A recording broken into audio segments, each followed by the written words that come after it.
चलो शुरू करते हैं। जो लोग नए जुड़े हैं, सारी बातें यहाँ पर मेरे बारे में लिखी गई हैं, आप पढ़ सकते हैं इसको।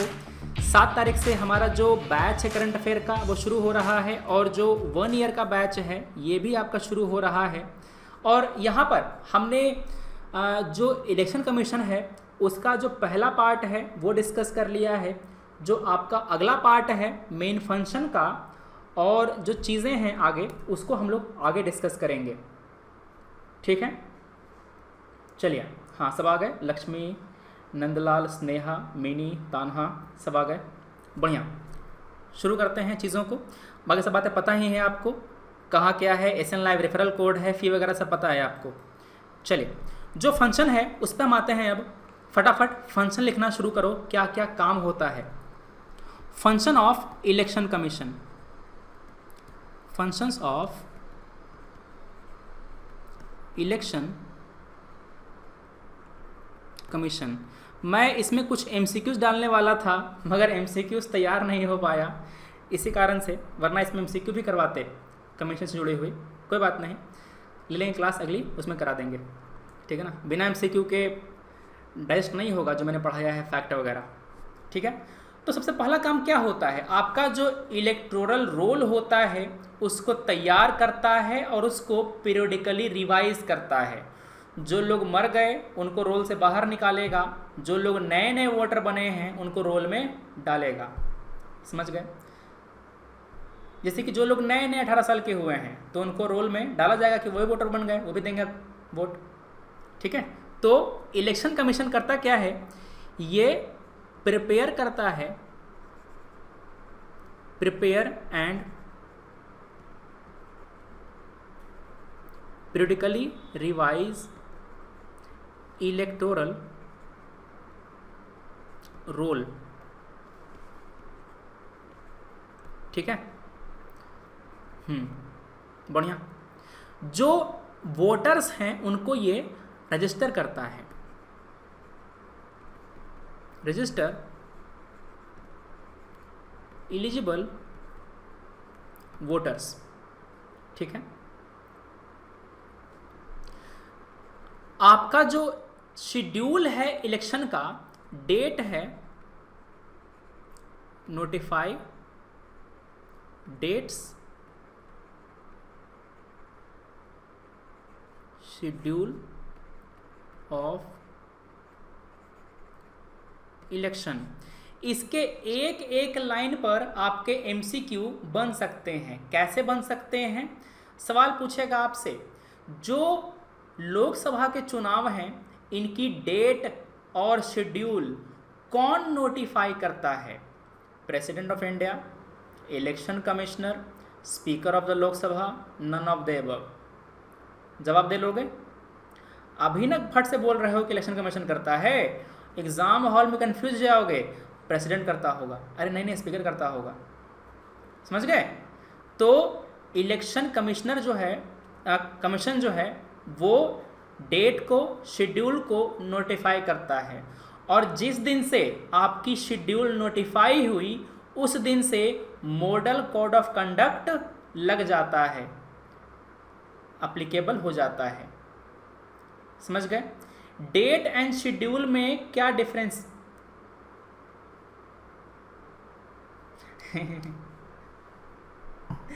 अरे डेट का मतलब है कि इस दिन को होगा, और शेड्यूल मतलब इस दिन को कहाँ चुनाव होगा।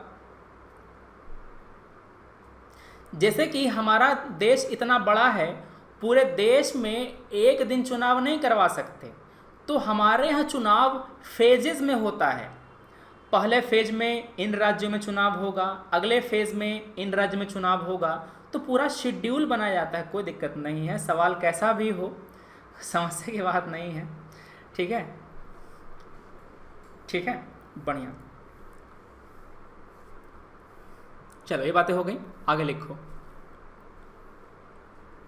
अरे तुम तो खैर ढंग के सवाल पूछते हो, प्लस वाले में पूछते हैं कि सर पीछे वाला फूल कहाँ गया टेबल वाला, इसलिए मैंने टेबल फूल रख दिया है आज कि चलो देखो टेबल वाला फूल वहीं पड़ा हुआ है, कहीं गया नहीं है समझ गए। चलो आगे आ जाओ। अरे आशीष नहीं आया ना। आशीष नहीं पूछा था। ठीक है, चलो खैर तुम लोग के सवाल थोड़े से ठीक होते हैं, बाकी थोड़े से पर्सनल सवाल हो जाते हैं। चलो, जो नॉमिनेशन पेपर फाइल किए जाते हैं उनको ये स्क्रूटनाइज करता है।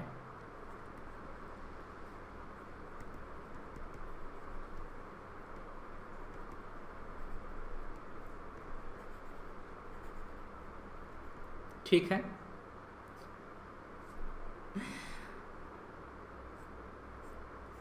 बढ़िया। और क्या रहता है, जो पॉलिटिकल पार्टी हैं उनको मान्यता देने का काम करता है ये, है ना। सर बीच के चैप्टर कब होंगे? बीच के चैप्टर देखो पैरेलल, तुम नहीं आए थे क्या पहली क्लास में? अभी वाली पैरेलल पढ़ा रहे हैं, यूट्यूब पर भी पढ़ा रहे हैं, स्पेशल भी पढ़ा रहे हैं। यूट्यूब पर चल रहा है शुरू से और यहाँ चल रहा है बीच से। आपके जो कॉन्स्टिट्यूशनल बॉडी हैं, स्टैट्यूटरी बॉडीज़ हो गए, एग्जीक्यूटिव बॉडी हो गए, रेगुलेटरी बॉडी हो गए, ये आपको पढ़ा दूंगा मैं स्पेशल क्लास में। और बाकी जो चल रहा है parliament, president, governor, CM, PM, COM, सब हम यहाँ पर पढ़ाएंगे। ठीक है, बढ़िया। टेलीग्राम की आईडी दो कोई इनको, जो लोग नए नए आए हैं जिन्हें नहीं पता है। ठीक है, बढ़िया। हम नहीं दे सकते, तुम तो दे ही सकते हो। ठीक है, तो संभाल लिया करो थोड़ा।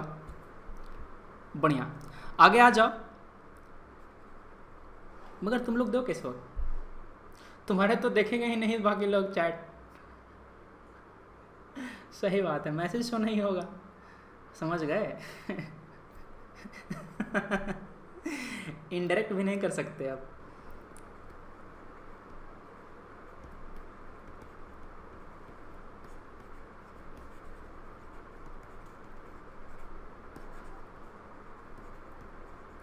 जो पॉलिटिकल पार्टी हैं उनको मान्यता देता है इलेक्शन कमीशन। ठीक है, हाँ। और इनको जो चुनाव चिन्ह है, ये इलेक्शन सिंबल है ना,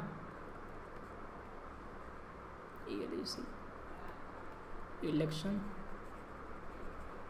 सिंबल अलॉट करता है, सिंबल अलॉट करता है। बढ़िया। यहाँ पर पॉलिटिकल पार्टी के बीच में मान्यता देने पर अगर कोई डिस्प्यूट होता है तो उसको यही सुनता है। ठीक है, कोर्ट फॉर सेटलिंग डिस्प्यूट्स, ठीक है, related to grant of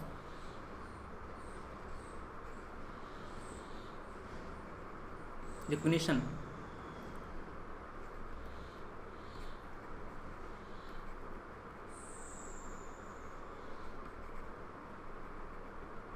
political parties. बढ़िया। Simran good afternoon.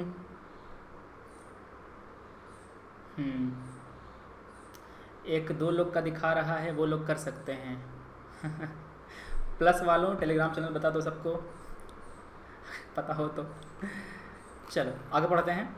जो आपके कोर्ट हैं, ये जो कमीशन है वही करता है सेटल डिस्प्यूट को। ठीक है, जो कोड ऑफ कंडक्ट है वो यही डिसाइड करता है। ठीक है, कोड ऑफ कंडक्ट जो है डिटरमाइन करता है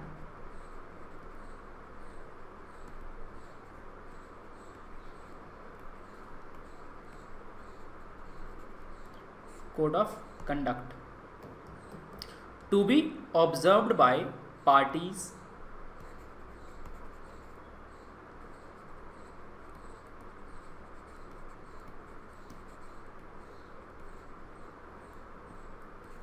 पॉलिटिकल पार्टी कैंडिडेट, ये सब। बढ़िया। ठीक है,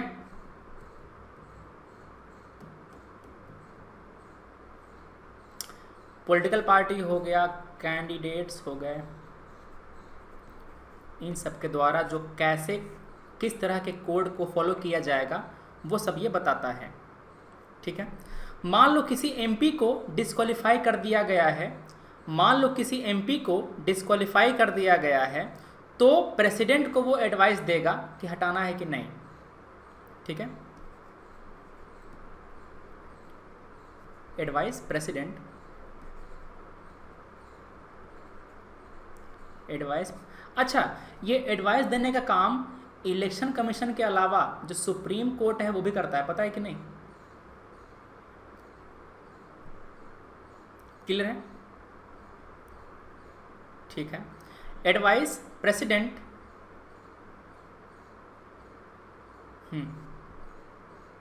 on matters related to disqualification of MPs. अच्छा, एमपी के मामले में प्रेसिडेंट को और एमएलए के मामले में गवर्नर को एडवाइस देता है। तो ये पॉइंट लिख लेना, advice governor on matters related to disqualification of MLA. या तो प्रेसिडेंट के बगल में ब्रैकेट देके गवर्नर लिख लो और यहाँ के बगल में तुम ब्रैकेट देके एमएलए लिख लो। समझ गए? ठीक है, अगर हमें पता चलता है कि वहाँ पर बूथ कैप्चरिंग हुई है, पोल रिगिंग हुई है, तो उस मामले में इलेक्शन कमीशन जो पोल है वो रद्द कर सकता है, वो पोल जो है वो रद्द कर सकता है। बढ़िया।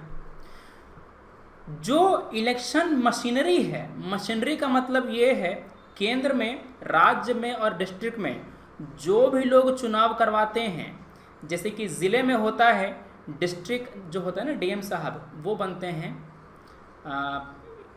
रिटर्निंग ऑफिसर, और उसके नीचे होता है आपका रिटर्निंग ऑफिसर, वो सब। ठीक है, तो उन सबको काम देने का, उन सबको देखने का, सुपरवाइज करने का काम इन्हीं का होता है। ठीक है, मान लो किसी राज्य में प्रेसिडेंट रूल लगा हुआ है, प्रेसिडेंट रूल लगा हुआ है तो वहाँ पर जो आपका काउंसिल ऑफ मिनिस्टर है उसको तो भंग कर दिया गया है। तो मान लो कि वहाँ पर चुनाव होने वाले हैं, तो चुनाव कराने लायक स्थिति है कि नहीं ये बताएगा कमीशन। अगर नहीं है तो रुक जाएगा, अगर है तो चुनाव करवा देगा। अभी किसी राज्य में हुआ था ये वाला, कहाँ हुआ था? कश्मीर में हुआ था, कहाँ हुआ था?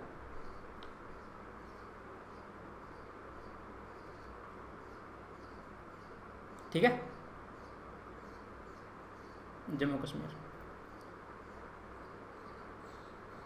लिखो यहां पर, advise the president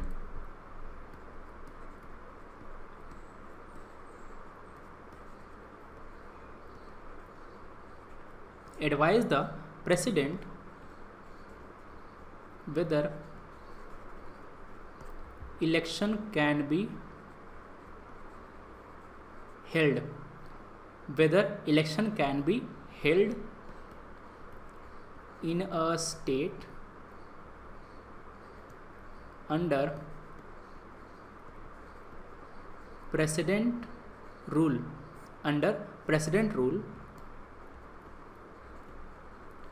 in order to extend the period of emergency after 1 year। ठीक है, इलेक्शन कमिश्नर की मदद करता है डिप्टी इलेक्शन कमिश्नर, और ये जो डिप्टी होते हैं ना वो सिविल सर्वेंट होते हैं। जो आपके डिप्टी इलेक्शन कमिश्नर होते हैं वो सिविल सर्वेंट होते हैं। यही सब ना ऊपर बढ़ के बनता है सिविल इलेक्शन कमिश्नर, यही लोग ऊपर बढ़ करके बनते हैं प्रमोट होकर के। ठीक है, फिर जो आपका डिप्टी इलेक्शन कमिश्नर है उसके नीचे आपके सेक्रेटरी होते हैं, जॉइंट सेक्रेटरी होते हैं, अंडर सेक्रेटरी होते हैं। ठीक है, तो अब तुम हायरार्की देखो, केंद्र में तो हो गया इलेक्शन कमिश्नर, ठीक है, स्टेट लेवल पर होता है चीफ इलेक्टोरल ऑफिसर। क्लियर है? सर राज्य पे तो स्टेट ईसी होता है ना। नहीं नहीं, वो दूसरी बॉडी है। स्टेट इलेक्शन कमिश्नर जो होता है वो पंचायत और म्यूनिसिपैलिटी का चुनाव कराने के लिए है। इलेक्शन कमिश्नर तो केंद्र लेवल पर हो गया। राज्य लेवल पर होता है चीफ इलेक्टोरल ऑफिसर। ठीक है, ये होता है राज्य लेवल पर। अब एक राज्य में अलग अलग ज़िले हैं, एक राज्य में अलग अलग ज़िले हैं, तो यहाँ पर आपका जो डिस्ट्रिक्ट रिटर्निंग ऑफिसर जो होता है ना, ये होते हैं हमारे कलेक्टर साहब।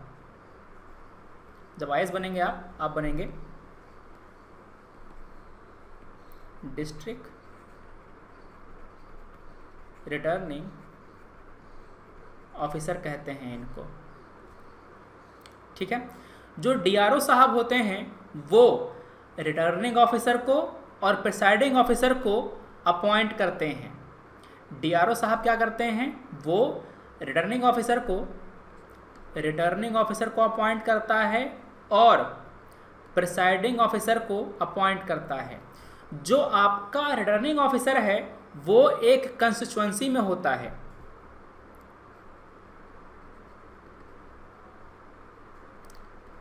कॉन्स्टिट्यूएंसी में होता है और एक कंस्टिट्यूएंसी में कई सारे पोलिंग बूथ होते हैं। उन पोलिंग बूथ पर आपके प्रिसाइडिंग ऑफिसर होता है। कहाँ पर होता है ये? पोलिंग बूथ पर होता है प्रिसाइडिंग ऑफिसर। हायरार्की समझ गए? दोबारा बताते हैं, ध्यान से सुनिएगा, देखो ध्यान से। इलेक्शन कमिश्नर केंद्र पर, उसके नीचे चीफ इलेक्टोरल ऑफिसर, इसके नीचे हर ज़िले में हो गया डिस्ट्रिक्ट रिटर्निंग ऑफिसर, है ना। जो डीआरओ साहब ज़िला वाला है वो अपॉइंट करेगा किसको? आरओ को हर कंस्टिट्यूएंसी में।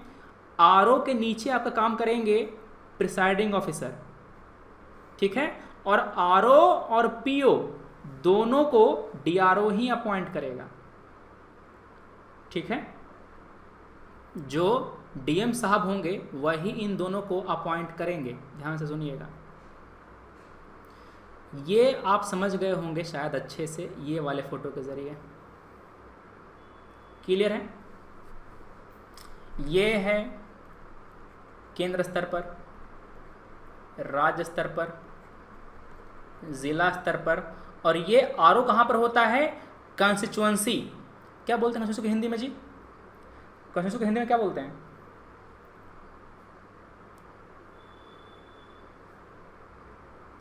कंस्टिट्यूएंसी को तहसील नहीं बोलते, संविधान, संसदीय, क्या? संसदीय क्षेत्र। अगर वो पार्लियामेंट का है उसको निर्वाचन क्षेत्र, जो भी कहते हैं उसको कंस्टिट्यूएंसी लिख लो इसको। चाहे वो इसका हो, चाहे वो पार्लियामेंट के लिए हो तो उसको बोलेंगे, और विधानसभा के लिए हो तो उसको बोलेंगे। ठीक है। और ये होता है इसके पोलिंग बूथ पर प्रिसाइडिंग ऑफिसर। हर पोलिंग बूथ पर इन्हीं पोलिंग, जैसे कि जो है ना प्रिसाइडिंग ऑफिसर, इन्हीं के पास वो कंट्रोल यूनिट होता है, और जो होता है ना दबाने वाला, वो अंदर होता है डिब्बे में, जहाँ पर जाके आप दबाते हैं वो बटन। ठीक है।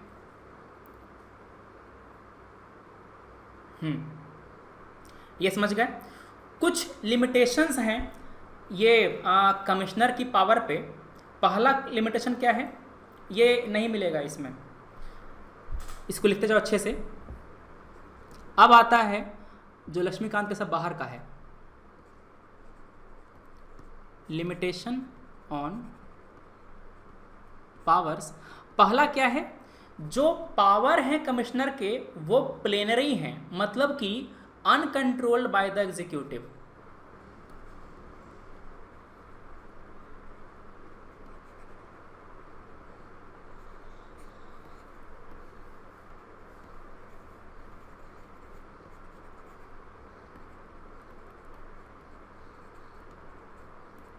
ठीक है।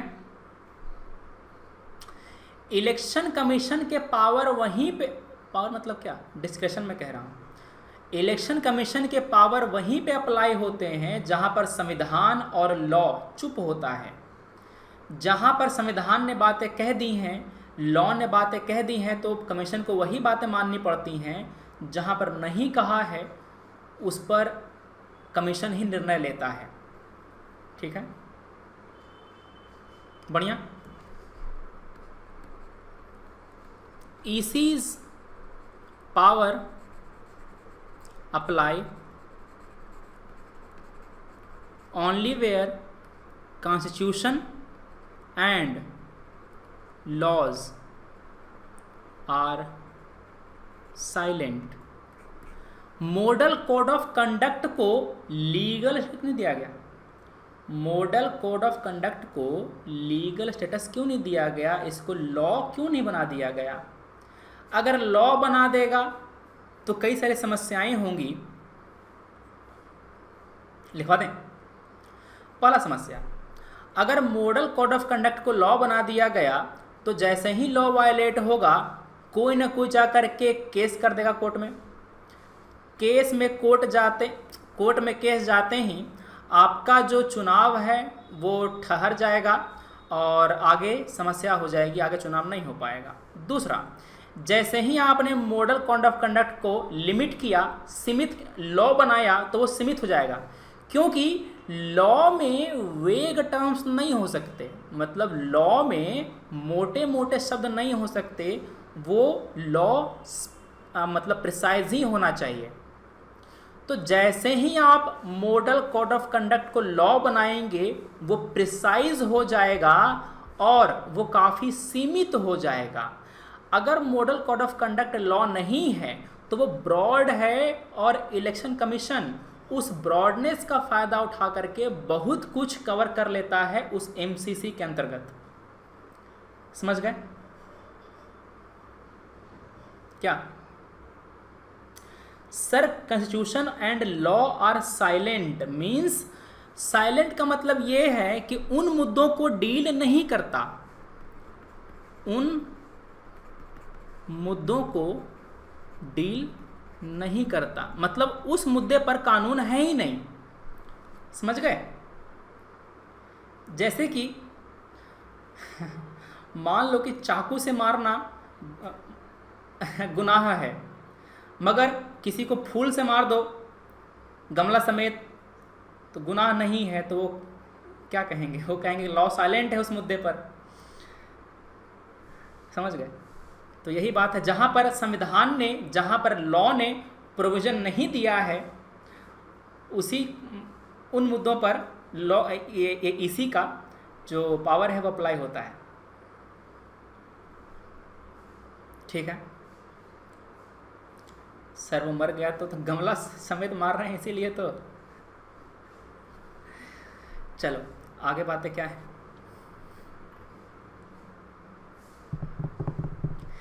जो इलेक्शन कमीशन के जो पावर्स हैं, जो एक्शंस हैं, वो जुडिशियल रिव्यू के अधीन आते हैं।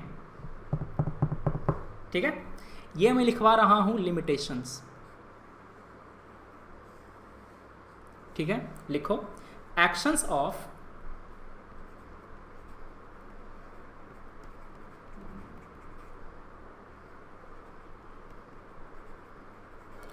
Subjected to judicial review. बढ़िया, हो गई बातें? लिख ली?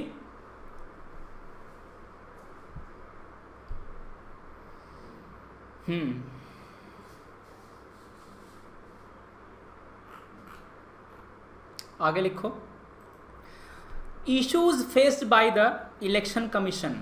अब हम आ गए हैं उन मुद्दों पर जिन मुद्दों को मेंस में सवाल पूछ सकता है और प्रीलिम्स में भी सवाल आ सकते हैं, मगर ज़्यादा रेलेवेंट आपके मेंस के लिए है। Issues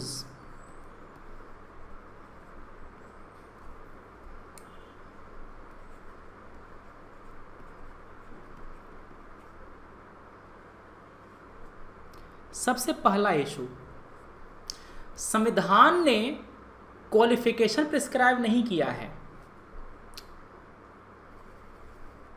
Constitution has not supreme court ने इसके लिए लताड़ा भी है एग्जीक्यूटिव को और पार्लियामेंट को कि इतना महत्वपूर्ण संवैधानिक बॉडी होने के बाद भी जो देश की सरकार को चुनने में हेल्प करता है, आपने उसका क्वालिफिकेशन नहीं बताया अभी तक के। मन आप जिसको मन उसको अपॉइंट कर देंगे इलेक्शन कमिश्नर, समझ रहे हो। कॉन्स्टिट्यूशन हैज नॉट प्रिस्क्राइब्ड क्या आपका क्वालिफिकेशन।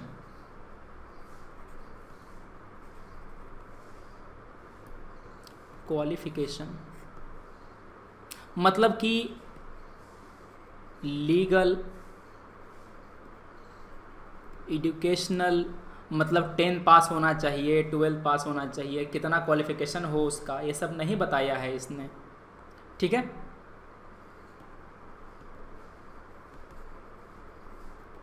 एडमिनिस्ट्रेटिव, जुडिशियल etc ये नहीं बताया है इसने, ठीक है, ऑफ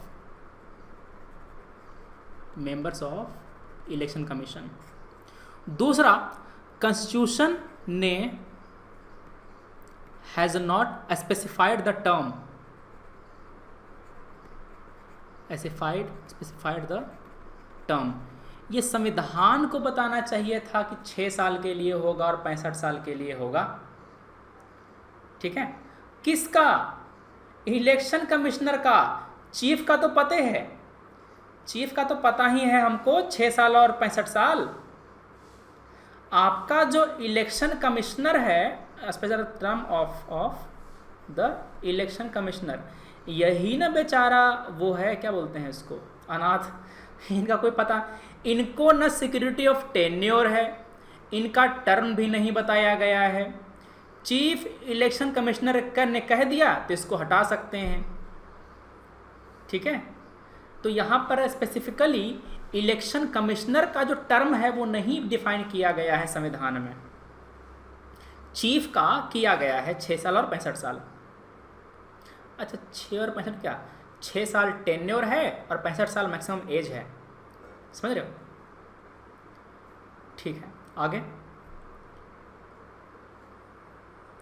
संविधान ने जो रिटायर हो रहे हैं उनको सरकारी नौकरी से रोका नहीं है। कॉन्स्टिट्यूशन हैज नॉट बार्ड, ठीक है, द रिटायरिंग इलेक्शन कमिश्नर, ठीक है, फ्रॉम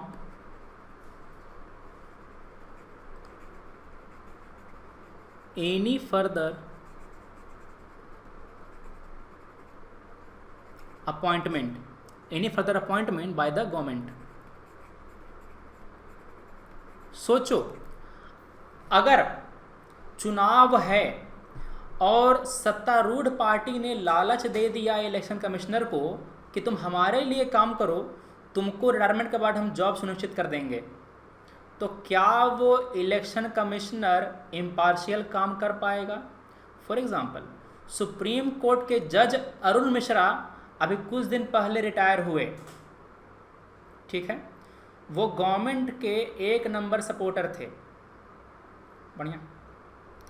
तो वहाँ पर जो जुडिशरी की इंडिपेंडेंस है वो कॉम्प्रोमाइज़ हो जाती है। सुप्रीम कोर्ट के जज हैं, रिटायर हुए, अब फट से उनको कहीं ना कहीं जो अपॉइंटमेंट है मिल जाएगा, जिस तरह से बाकी लोगों को मिला है, ठीक है। Why the election commissioner has been made multi member, ताकि लोड ज़्यादा है तो उसको ठीक से काम कर पाएँ, और क्या। पहले एक ही था, बाद में 2 और लाए गए। तो ये इश्यूज हैं इलेक्शन कमीशन के द्वारा जो फेस किए जाते हैं अभी, वो बढ़िया, ठीक है। अगला क्या है, रंजन गोगोई को एमपी बना दिया सर जैसे, हाँ क्लियर है। अगला देखो, सुप्रीम कोर्ट ने कहा है यूनियन गवर्नमेंट से कि जो अपॉइंटमेंट है उसको फॉर्मलाइज कीजिए। क्या कीजिए? उसको फॉर्मलाइज कीजिए। अभी एक इंटरनल डिपार्टमेंट की तरह अपॉइंटमेंट होता है कमिश्नर का, समझ गए। इलेक्शन कमिश्नर का जो अपॉइंटमेंट होता है वो एक इंटरनल डिपार्टमेंट की तरह होता है। सुप्रीम कोर्ट ने कहा कि इतना बड़ा संवैधानिक बॉडी है, उसका अभी तक तुमने अपॉइंटमेंट फॉर्मलाइज नहीं किया है, ठीक है। तो उसके लिए लिखो, टॉपिक अगला लिखो, इश्यूज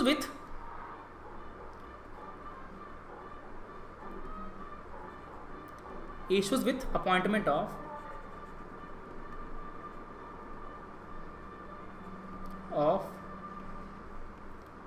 इलेक्शन कमिश्नर। बढ़िया, ठीक है। इशू क्या है? Lack of legal framework. वो आईपीएल का बैकग्राउंड म्यूजिक लगा करके मिठाई बेच रहा है,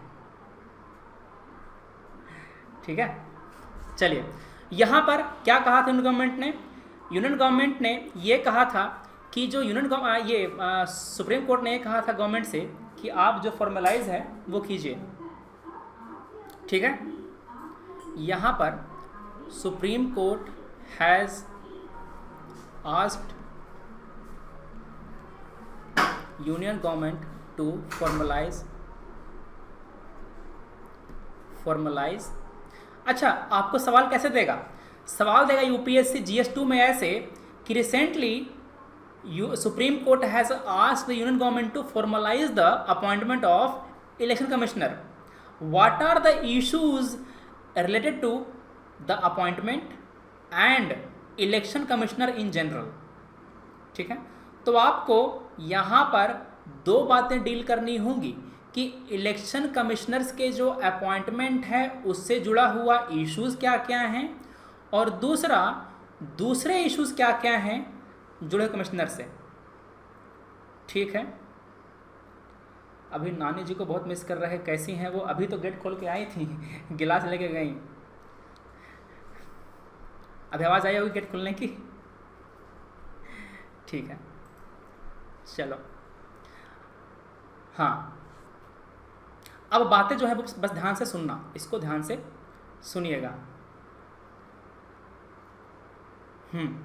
सुप्रीम कोर्ट ने यह कहा कि भले ही इलेक्शन कमिश्नर को अभी तक के फ्री एंड फेयर मैनर में अपॉइंट किया गया है, वहाँ पर एक हमें उम्मीद है, there exist a legitimate expectation in the constitution that election commissioner को अपॉइंट किया जाना चाहिए through a most transparent and just process, ठीक है, जो कि पार्लियामेंट के एक लॉ के द्वारा बनाया गया हो,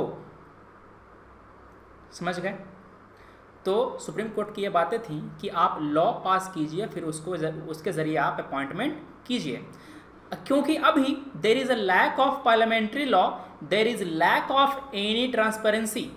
मतलब कि आपकी जो इलेक्शन कमिश्नर हैं उनकी एलिजिबिलिटी में, आप किनको चुनते हैं उन सब में कोई ट्रांसपेरेंसी नहीं है। गवर्नमेंट अपने हिसाब से अपने लॉयलिस्ट को चुन करके इलेक्शन कमिश्नर अपॉइंट करती है, ठीक है। उन्होंने कहा कि जो सीबीआई का जो डायरेक्टर है, इसके अपॉइंटमेंट को फॉर्मलाइज किया गया है। सेंट्रल विजिलेंस कमीशन, इसको भी किया गया है फॉर्मलाइज, मगर आपका जो इलेक्शन कमिश्नर है इसके अपॉइंटमेंट को नहीं किया गया है फॉर्मलाइज। ये तो सही बात नहीं है। तो यही बात करी जा रही थी कि इसको कीजिए। क्लियर है?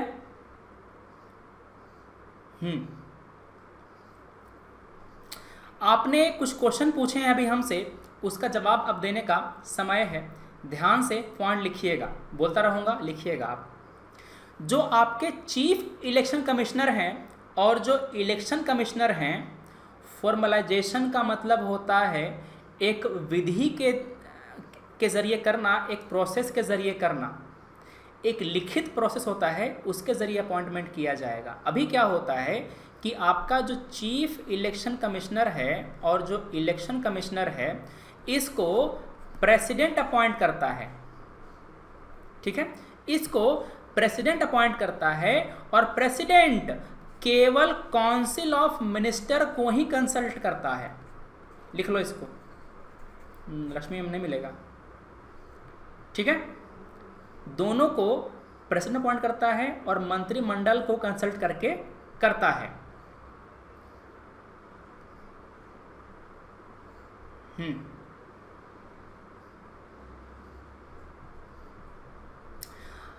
आपका जो टर्म है वो 6 साल का है और 65 साल का एज है, मगर इलेक्शन कमिश्नर को अगर प्रमोट करके चीफ बना दिया गया तो जो बचा हुआ पीरियड है वो केवल वही एंजॉय करेगा। ठीक है, मान लो कि आप इलेक्शन कमिश्नर हैं, 4 साल रह गए, ठीक है, आपको प्रमोट कर दिया तो आप केवल 2 ही साल रह पाएंगे एज चीफ इलेक्शन कमिश्नर, क्योंकि टोटल 6 साल का है। तो यहां पर यह समस्या है जिसको दूर करने की जरूरत है। Election commission can't be reappointed as election commissioner. ठीक है, जो इलेक्शन कमिश्नर है इसको इलेक्शन कमिश्नर के तौर पर ही और चीफ जो है वो चीफ के तौर पर ही दोबारा रीअपॉइंट नहीं किया जा सकता। बढ़िया, कैन नॉट बी री अपॉइंटेड। यहां पर बात समझ गए क्या कह रहा हूं? अगर इलेक्शन कमिश्नर है तो वो उसी पद पर नहीं रीअपॉइंट हो सकता, चीफ है उसी पद पर नहीं रीअपॉइंट हो सकता।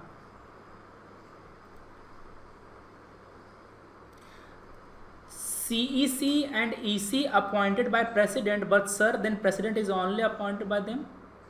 पर प्रेसिडेंट को इलेक्शन कमिश्नर थोड़े अपॉइंट करता है, वो चुनाव करवाता है बस। प्रेसिडेंट का केवल इलेक्शन करवाता है इलेक्शन कमीशन। संसद में होता है ना चुनाव, लोकसभा के इलेक्टेड मेंबर, राज्यसभा के इलेक्टेड मेंबर, जो राज्य का विधानसभा है उसके इलेक्टेड मेंबर, ये जो पूरा इलेक्टोरल कॉलेज है इसको मिला करके चुनाव कराने का काम करता है आपका ये इलेक्शन कमीशन। शपथ तो दिलाता है सुप्रीम कोर्ट का जज ना, याद है? राष्ट्रपति को शपथ ग्रहण कौन करवाता है?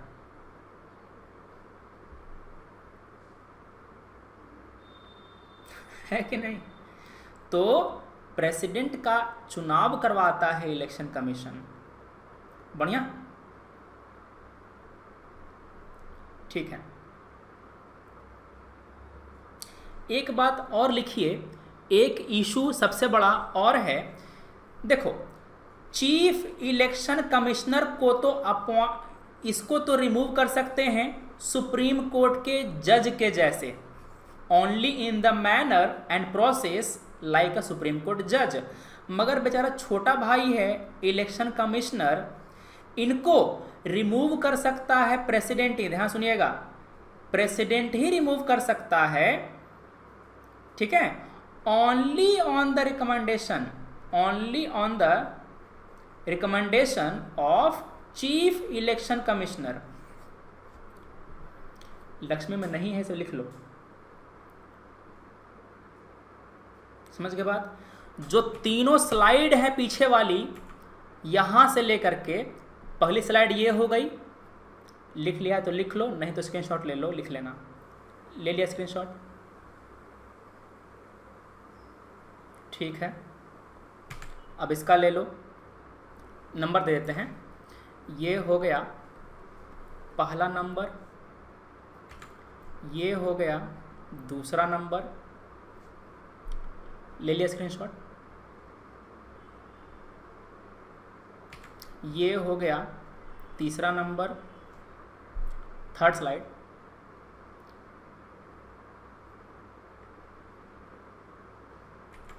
ये हो गया चौथा स्लाइड, ठीक है। एक बात और, जो रिकमेंडेशन दी थी चीफ इलेक्शन कमिश्नर ने, ये बाइंडिंग नहीं है, नॉट बाइंडिंग। मान लो कि एक इलेक्शन कमिश्नर नालायक निकल गया, चीफ इलेक्शन कमिश्नर ने कहा कि इसको हटा दो, राष्ट्रपति को उसने रिकमेंडेशन दी कि आप इलेक्शन कमिश्नर को हटा दीजिए। ये जो रिकमेंडेशन होगा वो राष्ट्रपति पर बाइंडिंग नहीं होगी। समझ गए? अगर वो इलेक्शन कमिश्नर एग्जीक्यूटिव के लिए काम कर रहा है तो क्यों हटाएगा उसको प्रेसिडेंट? वो तो चिल है, कोई दिक्कत नहीं, कीजिए ना हमारे लिए। ठीक है, समझ गए बात? तो यहां पर ये बातें हैं। अब जो सबसे इंपॉर्टेंट टॉपिक है आज की क्लास का वो है reforms suggested by the election commission. कौन कौन से रिफॉर्म्स सजेस्ट किए गए हैं इलेक्शन कमीशन के द्वारा, वो आपको अब लिखना है। प्रीलिम्स के लिए सबसे इंपॉर्टेंट है और मेंस के लिए उससे ज़्यादा इंपॉर्टेंट है।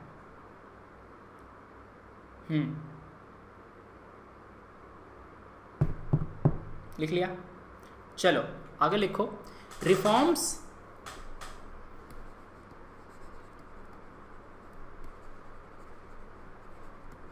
Suggested by election commission. Clear है? कल कर ले सर, टारगेट भी है? नहीं, टारगेट कम दिया है मैंने आज। ठीक है, ये लास्ट टॉपिक है आज का, चिंता की बात नहीं है, इसके बाद ख़त्म कर देंगे। ठीक है, कल सवाल कराएंगे कमीशन पे और बाकी जो संवैधानिक बॉडी है ना दूसरी, उस पर। ठीक है, चलो पहला फाइनेंशियल फ्रीडम। अरे ये जो पॉइंट लिखवा रहे हैं ना, ये सारे पॉइंट कंपाइल किए गए हैं द हिंदू से, एक्सप्रेस से, अलग अलग से, और इसको कंपाइल करने में बहुत टाइम लगता है, मेहनत लगता है। ठीक है, क्योंकि स्कैटर्ड होते हैं, एक आर्टिकल में एक पॉइंट मिला ऐसा करके। ठीक है, इलेक्शन कमीशन ने कहा है कि हमको एब्सोल्यूट फाइनेंशियल फ्रीडम चाहिए लॉ मंत्रालय से। जिस तरह से कैग और यूपीएससी को इंडिपेंडेंस प्राप्त है, पता है ना कि कैग का और यूपीएससी का जो खर्चा होता है वो सीधे कंसोलिडेटेड फंड ऑफ इंडिया से आता है और वो चार्ज्ड होता है। लिखो, कुछ नहीं याद रहेगा तुमको। देखो, कैग का और यूपीएससी का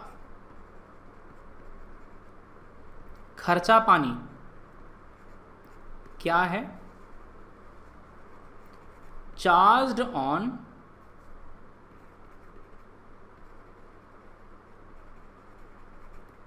consolidated fund of India. Charged का मतलब ये है कि it is not votable, votable by parliament. Clear है?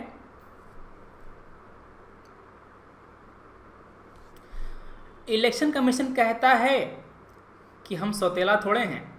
जिस तरह से कैग संवैधानिक बॉडी है, यूपीएससी संवैधानिक बॉडी है, उसी तरह से हम भी तो संवैधानिक बॉडी हैं, तो हमसे सौतेला व्यवहार क्यों?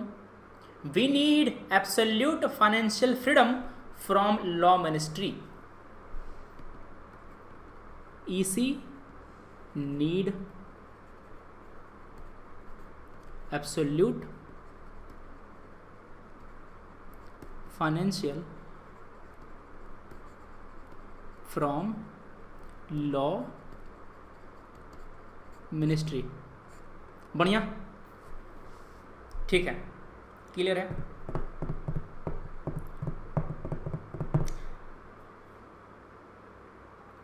क्या है? बैट में एग्ज़ाम है ईसी का सर।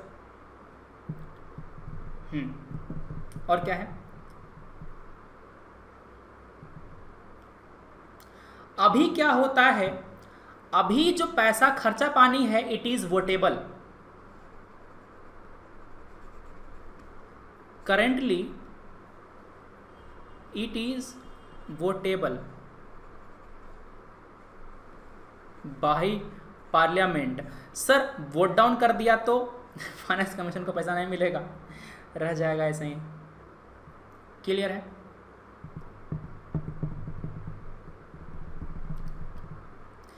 दूसरा जो रिफॉर्म, अच्छा देखो, पहला रिफॉर्म किस मुद्दे पर है? पहला रिफॉर्म है फाइनेंशियल मुद्दे पर। दूसरा जो रिफॉर्म है वो है अपॉइंटमेंट के मुद्दे पर। दूसरा रिफॉर्म किस पे है? अपॉइंटमेंट के मुद्दे पर। ठीक है।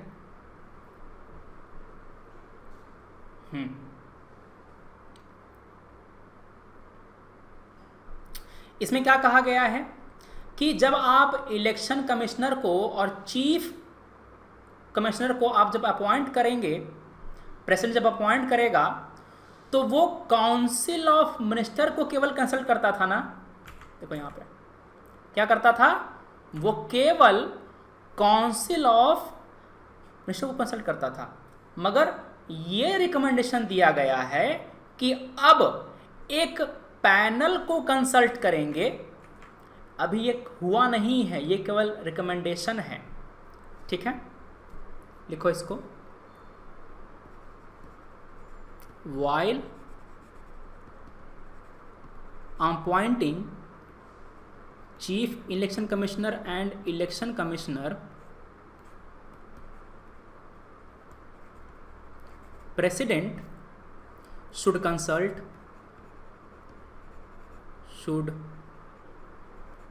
consult a high level panel. अगर केवल पार्टी इन पावर को ही दे देंगे तो वो तो अपना आदमी कर लेगा अपॉइंट।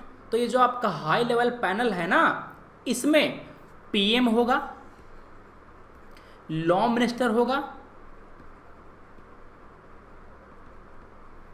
और लीडर ऑफ अपोजिशन होगा। ठीक है, लीडर ऑफ अपोजिशन पार्टी होगी। इसमें इस पैनल में ये लोग जिसको रिकमांड करेगा उसी को प्रेसिडेंट अपॉइंट करेगा। और ये जो रिकमेंडेशन होगी, रिकमेंडेशन शुड बी बाइंडिंग। ठीक है, बढ़िया।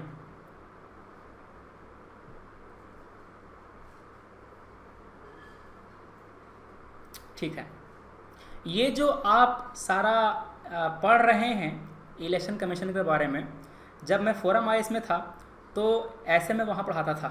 मतलब इसको जो चीज़ें हैं ना, ऐसा सारा कंटेंट जो है ना आपका ईसी का, उनके लिए था ये। तो चूँकि कंटेंट मेरा ही है तो मेरे पास ही है, तो आपको मिल रहा है। ठीक है, वे फ्री ऑफ कॉस्ट। चलो, ये बातें हो गई। और क्या?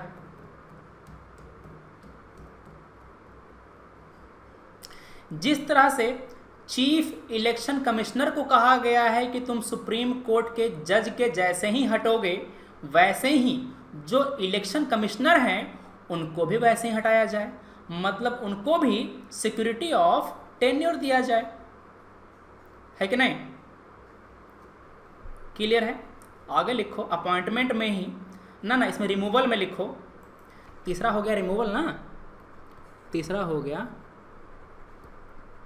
रिमूवल। ठीक है, इलेक्शन कमिश्नर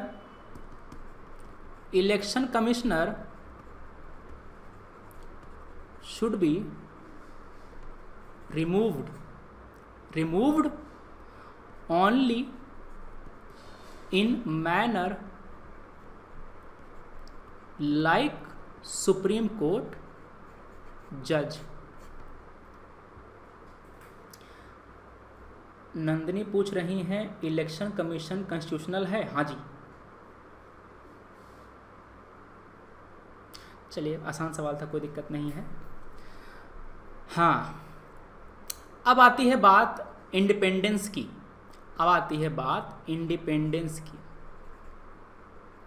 अच्छा, मैं ये जो आपको अलग अलग पॉइंट लिखवा रहा हूं, इन सारे अलग अलग पॉइंट पर पूरा सवाल बन सकता है। फॉर एग्जाम्पल यूपीएससी पूछ सकता है कि आपके हिसाब से और क्या क्या कदम उठाने जाने चाहिए इलेक्शन कमीशन की इंडिपेंडेंस को मेंटेन करने के लिए या उसकी इंडिपेंडेंस को इम्प्रूव करने के लिए। तो पूछा है आपका विचार। आपका विचार तो सन्नाटा है। किसका विचार लिखेंगे? जो एक्सपर्ट का विचार है उसको हम अपना विचार बोल करके लिख देंगे। बोलेंगे नहीं कि मेरा विचार है, बस लिख देंगे, समझ जाएगा कि हाँ बच्चे ने लिखा है, अपना ही विचार लिखा होगा। समझ गए? तो ऐसे ही काम करना है। ये मत कहना कि मेरे अनुसार ये, ना ना तुम्हारे अनुसार बॉल तो खुलता नहीं है रूम का, तुम क्या दोगे रिकमेंडेशन।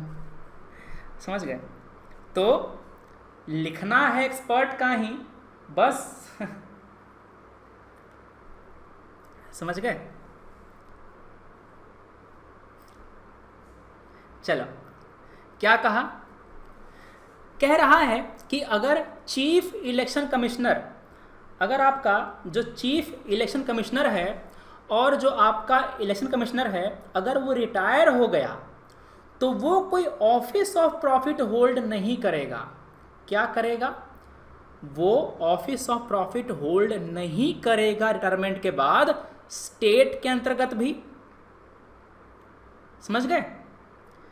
फिलहाल ऐसा कोई भी रिस्ट्रिक्शन नहीं है, वो स्टेट के अंदर जॉब कर सकता है और उसको कोई पॉलिटिकल पार्टी भी नहीं ज्वाइन करना है 10 साल तक। समझ गए? अगर रिटायर हो गए तो रिटायर होने के 10 साल तक कोई पॉलिटिकल पार्टी ज्वाइन नहीं करोगे और ऑफिस का प्रॉफिट भी ज्वाइन नहीं करोगे। क्या कहा गया है? Upon retirement. अच्छा, इस क्लास को करने के बाद आपका जो किताब है ना, छोटा सा ये वाला 3 पेज है, पढ़ डालना। आपको आधे घंटे से कम समय में भी, आधा घंटा कहाँ लगेगा, 20 मिनट के करीब लगेगा, तुरंत हो जाएगा। सब मैंने पढ़ाया हुआ ही है, खाली आपको पढ़ना है एक बार। आप किस लिए पढ़ना है? सेटिस्फैक्शन, टिक मारने के लिए कि हाँ मेरा ये पूरा हो गया। समझ गए? हाँ, बढ़िया। चलो, upon retirement chief election commissioner and election commissioner, ठीक है, should not be allowed, should not be allowed, ठीक है, to hold any office of profit,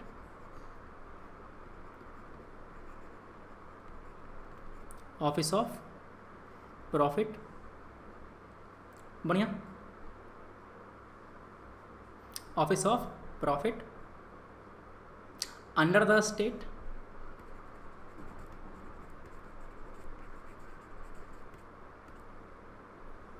यहां पर एक बात ऐड कर लो,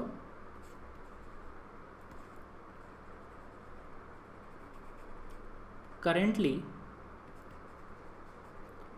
they are allowed, currently they are allowed to do so, currently they are allowed to do so, ठीक है, बढ़िया, कोई दिक्कत है?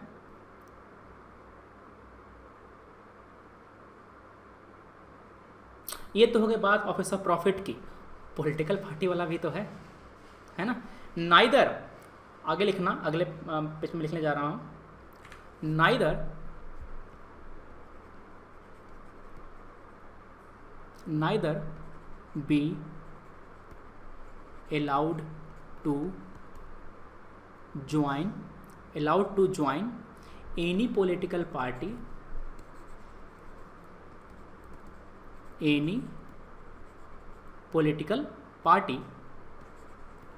for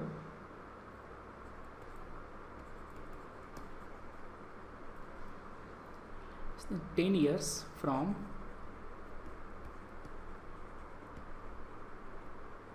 retirement. ठीक है,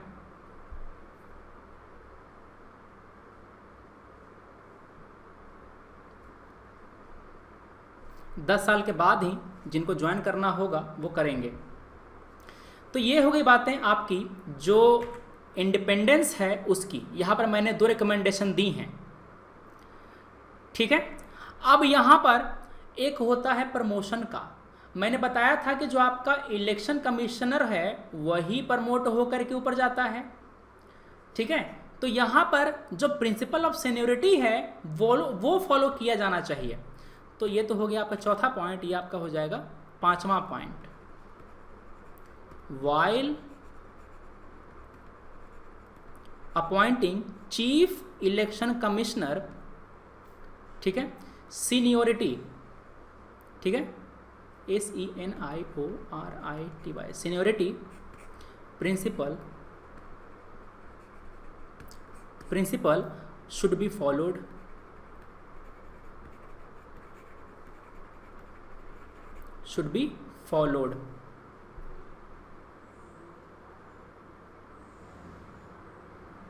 मतलब कि जो सीनियर मोस्ट इलेक्शन कमिश्नर है वो अपने आप चीफ इलेक्शन कमिश्नर बन जाए। सुप्रीम कोर्ट में कैसे है? सुप्रीम कोर्ट में जो सबसे सीनियर मोस्ट जज होता है वही बनता है chief justice of India. Election commission में भी सेम होना चाहिए, जो सबसे सीनियर इलेक्शन कमिश्नर है वो बने चीफ इलेक्शन कमिश्नर अपने आप, बिना कोई बाहरी हस्तक्षेप के। सोचो, तीनों में मैं सबसे सीनियर हूं और मुझे बाईपास करके मेरे किसी जूनियर को बना दिया चीफ इलेक्शन कमिश्नर, तो क्या मैं वहां पर रहूंगा? मुझे तो ठेस लगेगा बहुत जोर के, आया मैं सीनियर था, नीचे वाले को प्रमोट कर दिया, भारी बेइज्जती है ना। प्रमोट क्यों करेगा उसको? क्योंकि वो सरकार का थोड़ा सा लॉयल है, ज़्यादा लॉयल है। समझ रहे हो? वैसे हम लोग तीनों अपॉइंट किए गए हैं गवर्नमेंट के द्वारा ही, हम लोग तीनों के तीनों गवर्नमेंट के लॉयल हैं, मगर वो कुछ ज़्यादा लॉयल है। ठीक है, इसी कारण से सीनियर मोस्ट लिखो यहां पर,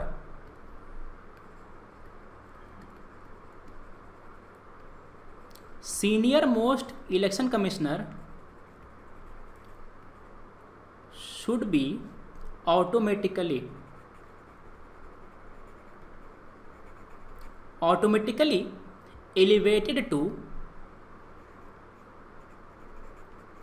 elevated as election commissioner, chief election commissioner. फायदा क्या होगा? It will instil a sense of security. जो छोटा वाला कमिश्नर है उसको पता होगा कि हम ही बनने वाले हैं, तो वो सरकार के पक्ष में फैसला नहीं करेगा। अगर उसको पता है कि मुझे चीफ कमिश्नर बनाने वाला व्यक्ति गवर्नमेंट है, तो क्या वो गवर्नमेंट के खिलाफ निर्णय लेगा? नहीं लेगा। मोदी जी भले ही कितना भी model code of conduct violate कर दें, क्या इलेक्शन कमिश्नर उनके खिलाफ निर्णय लेगा? नहीं लेगा। Warning warning warning. समझ गए?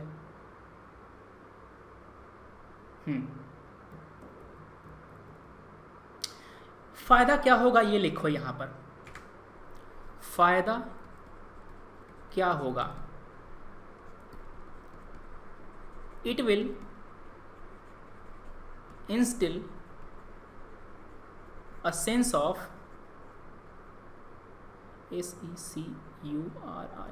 security, a sense of security, ठीक है, in minds of election commissioners, ठीक है, it will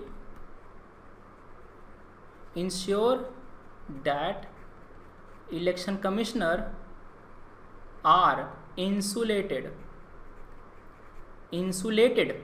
from executive interference।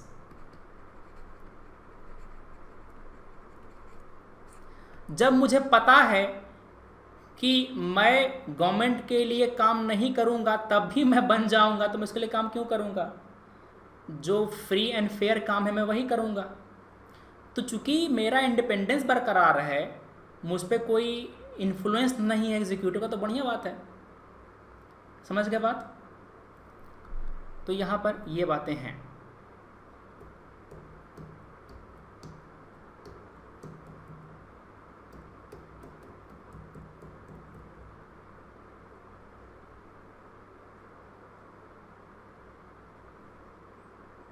बढ़िया।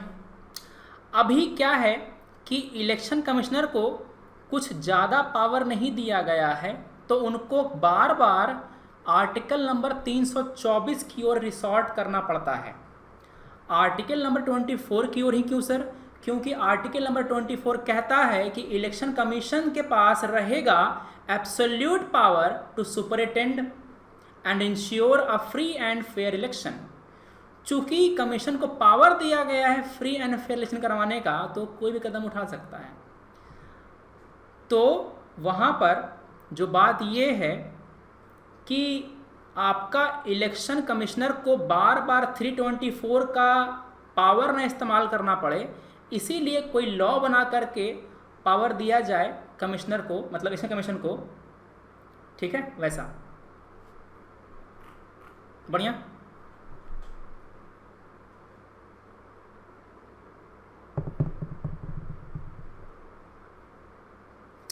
अब बात यह है कि जो इलेक्शन कमिश्नर है उनके पास अपना सेक्रेटरिएट नहीं है।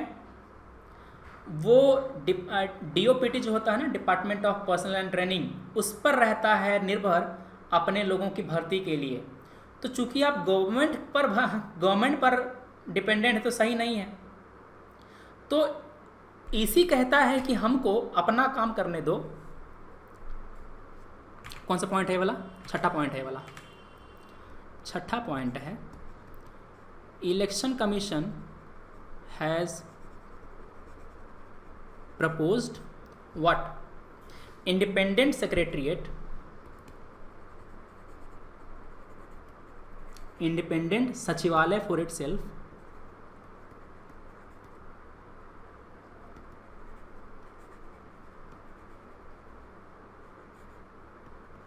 For itself. बढ़िया, ठीक है।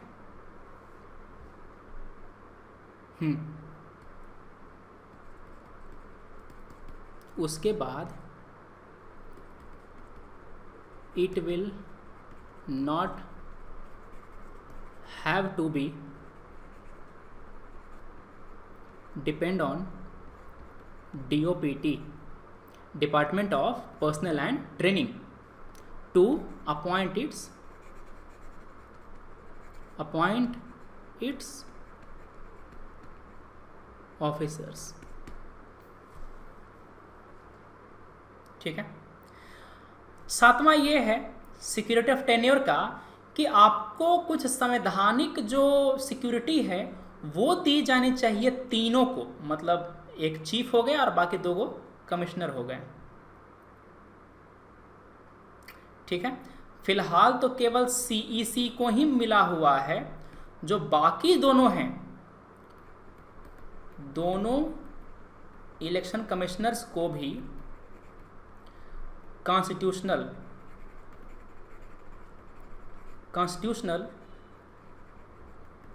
सिक्योरिटी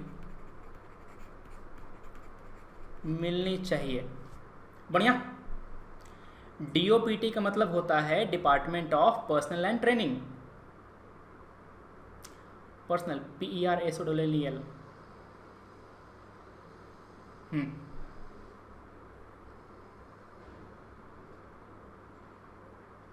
8वां क्या है, ये इलेक्शन कमिश्नर के पास अगर मनी पावर है तो उस केस में चुनाव रद्द कराने का अधिकार नहीं है। मसल पावर अगर इस्तेमाल हुआ है चुनाव में तो चुनाव रद्द करा सकता है। इलेक्शन कमीशन मसल पावर के केस में चुनाव रद्द करा सकता है, मनी पावर के केस में नहीं करा सकता।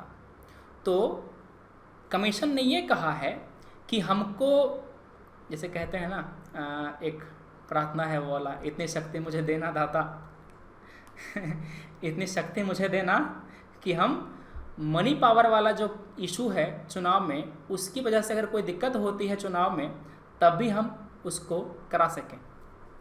तो EC has sought amendment in representation of people's act, RPA कहते हैं शॉर्ट में इसको। क्या कहते हैं इसको? Representation of people's act. इसमें अमेंडमेंट मांगता है टू इंक्लूड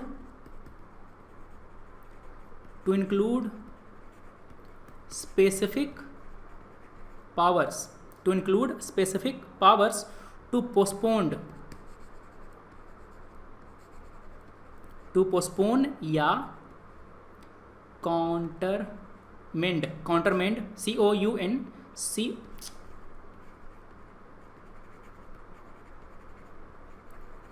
postpone या countermand polls on the grounds of use of money power।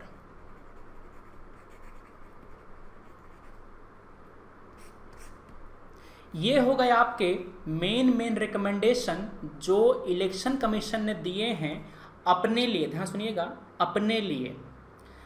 इसके अलावा कई सारे और भी रिकमेंडेशन दिए गए हैं। फॉर एग्जाम्पल, वोट टोटलाइजर का इस्तेमाल किया जाए चुनाव में, जो वोट टोटलाइजर है उसका इस्तेमाल किया जाए।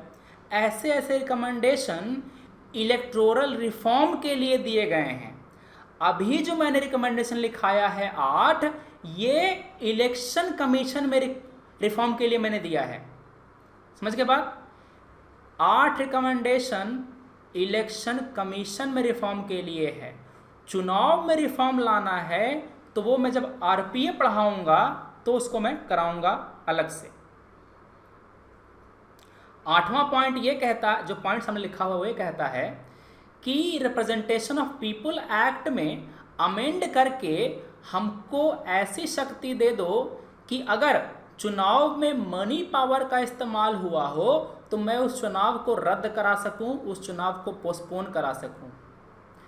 अभी इलेक्शन कमीशन को पावर है कि वो उस चुनाव को रद्द कर दे जिस चुनाव में मसल पावर का इस्तेमाल हुआ है। मसल पावर मतलब गुंडागर्दी करके वोट हासिल किया गया है, तो उसको चुनाव रद्द कर सकता है कमीशन। मगर अगर पैसा खिला करके कर दिया गया हो तो नहीं कर सकता इलेक्शन कमीशन अभी रद्द। हाँ, इसको रद्द करने के लिए इलेक्शन कमीशन आर्टिकल 324 का इस्तेमाल करता है। समझ गए बात? इस चुनाव को रद्द करने के लिए इलेक्शन कमीशन अनुच्छेद 324 का इस्तेमाल करता है। पावर तो है ही है उसके पास फ्री एंड फेयर इलेक्शन करवाने का। समझ गए? ऐसे नहीं छू सकते तो घुमा के छुओ ना जी। समझ गए? तो हाथ घुमा के छूना पड़ता है इलेक्शन कमीशन को। तो उन्होंने कहा कि काहे के लिए करवाते हो ऐसा काम, हाथ दुखता है, चुपचाप दो ना इसमें हमको पावर आरपीए में अमेंड करके। ठीक है, हो गया काम। बढ़िया। चलिए, तो जो लोग हमारे नए दोस्त अभी जुड़े हुए हैं, ये जब सेशन खत्म होगा तो सेशन खत्म होने के बाद आपको वीडियो मिल जाएगा, उसको आप देख डालिएगा। पहली क्लास कमीशन की, दूसरी क्लास ये कमीशन की। बढ़िया। आपका संवैधानिक बॉडी प्रीलिम्स के लिए और मेंस के लिए, दोनों के लिए हो जाएगा पूरा। ठीक है, चलो अब किसी को कोई क्वेश्चन पूछना हो तो पूछ सकता है, फ्री पूरा, जो कुछ पूछना हो पूछो।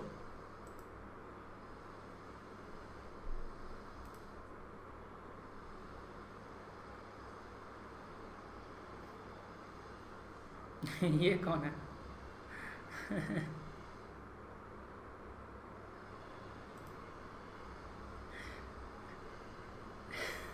ये क्या किया तुमने? सुमन सर का स्टूडेंट है ये, देखो। ये तुम्हारी फोटो है या किसी और की फोटो है?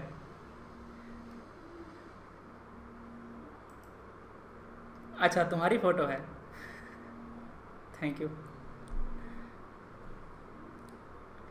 कमेंट नहीं जा रहा मेरा, ऐसा क्यों? केवल तुम्हारा ही कमेंट नहीं, जो लोग प्लस पे नहीं हैं उनका कमेंट केवल उनको दिखाई देता है, और जो लोग प्लस पे हैं उनको सारा सबको कमेंट दिखाई देता है। ठीक है,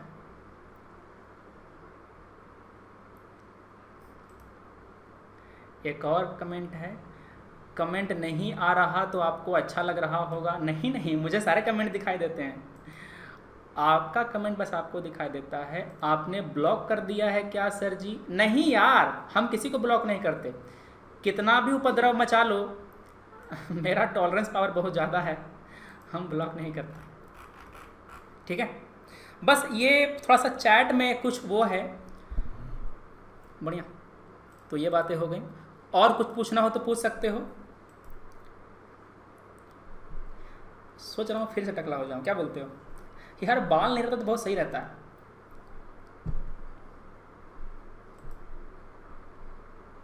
नहीं हाँ एकदम मस्त लगता है। ठीक है, मगर एक समस्या होती है कि जब पानी डालो नहाने के लिए पता नहीं चलता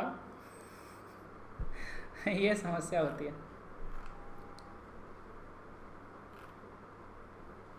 टाइम बता दीजिए। कल भी क्लास 12 बजे ही होगी, कल भी क्लास आपकी 12 बजे ही होगी। ठीक है,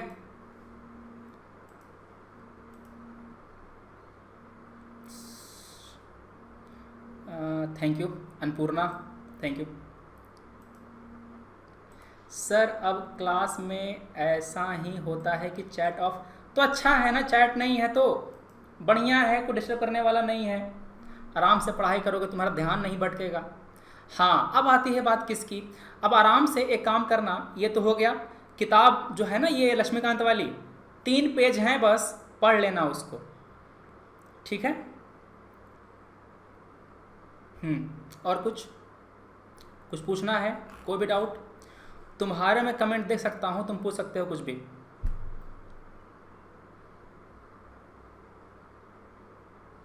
happy teachers day, thank you काजू। पेज नंबर सर शायद 42 नंबर पे है, 42 नंबर पे है, पढ़ लेना उसको। सर जोर से भूख लग रही है मैं क्लास ले रहा हूँ लगातार, अभी खाना नसीब होगा। फाइनेंशियल फ्रीडम सर फिर से एक्सप्लेन कर दीजिए। आपका जो फाइनेंशियल फ्रीडम है, होता क्या है कि अभी जो खर्चा पानी है चुनाव इलेक्शन कमीशन का, वो देता तो है CFI ही, मगर वो वोटेबल है। मतलब कि पार्लियामेंट ने अगर सैंक्शन नहीं किया तो कमीशन को पैसा नहीं मिलेगा, समझ रहे हो? तो यहाँ पर समस्या, डिलिमिटेशन क्या पूछ रहे हो बताते हैं उसको।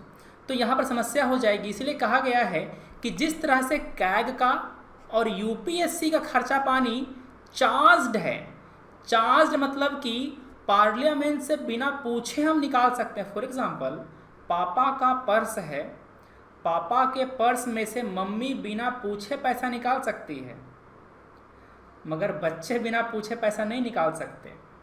तो इलेक्शन कमीशन का बोलना है कि हमको माता जी जैसा ही जो पावर है वो चाहिए, बिना पूछे हम पैसा निकाल लें। ठीक है, पर कल की पार्टी सर कैसे जोमेटो से करना है ठीक है,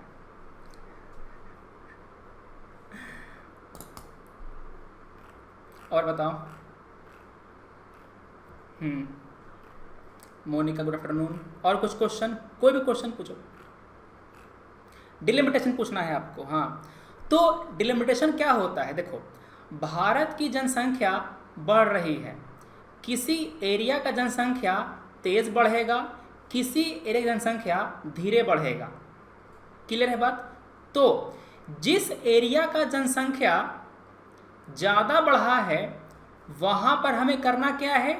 जो कंस्टिट्यूएंसी है छोटा छोटा बताना है।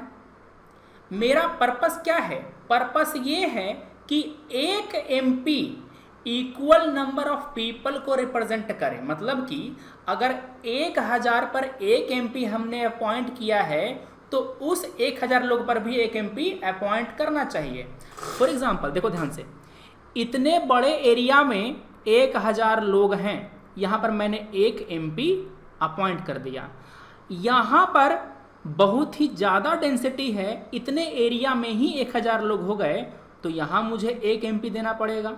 भले ही एरिया छोटा है मगर लोग उतने हैं, तो इसको बोलते हैं डिलिमिटेशन। वो होता है अकॉर्डिंग टू द पॉपुलेशन। अब साउथ इंडिया वाले कहते हैं हमने तो कंट्रोल कर लिया जनसंख्या, नॉर्थ इंडिया वालों ने कंट्रोल किया नहीं। इसका मतलब क्या, उनको ज़्यादा एमपी दे देंगे आप? तो इसी को रोकने के लिए डिलिमिटेशन को फिक्स कर दिया गया था 2026 तक। क्या 26 तक फिक्स है ना? कब तक फिक्स है? 20 तक फिक्स है ना? 26 तक है शायद, 26 तक फिक्स है।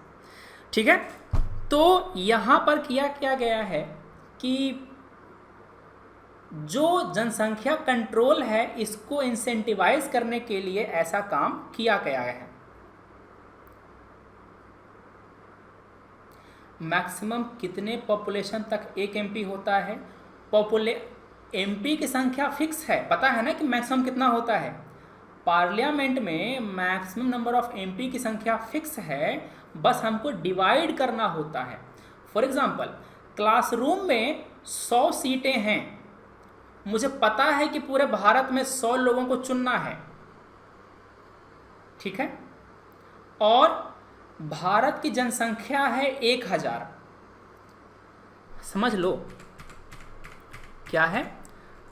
भारत की जो जनसंख्या है वो है 1000, मुझे 100 लोगों को चुनना है, तो मैं क्या करूंगा? हर 10 पर एक अपॉइंट कर दूंगा बस। मान लो कि 10 सर तो क्या करता? अगर 10 सर होता तो मैं हर 100 पर चुनता एक को, है कि नहीं? अगर 1 लाख होता तो मैं क्या करता? हर 1 में चुनता है एक को।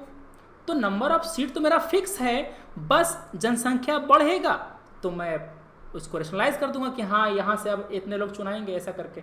समझ रहे बात? ठीक है, और कुछ?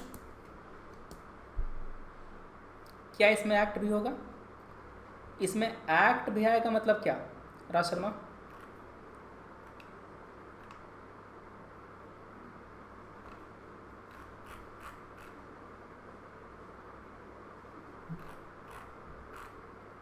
बताइए।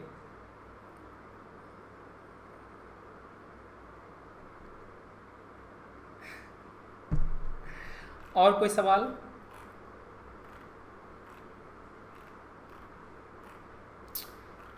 ठीक है, तो करते क्या हैं, हम लोग दोबारा मिलेंगे कल 12 बजे ही और 1 बजे ही, और कल फिर से जो गेयर है बदल बदल के काम करेंगे। समझ गए बात? चलो, तो कल ज़्यादा उम्मीद है कि हम लोग अपना जो अगला चैप्टर है, कौन सा है जी?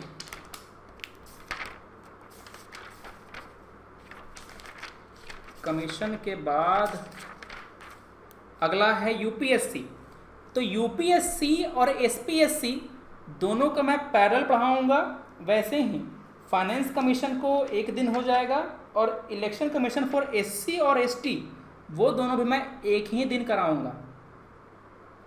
ठीक है, साइंस एंड टेक की क्लास आज नहीं होगी क्योंकि नेट की समस्या है, तो यहाँ कैसे क्लास ले रहे हैं। यहाँ पर इंटरनेट अगर कम हो तो काम हो जाता है। यूट्यूब पर स्ट्रीम करने के लिए बहुत तेज़ नेट की ज़रूरत होती है और रेलटेल वालों ने समस्या खड़ी कर दी है कल से।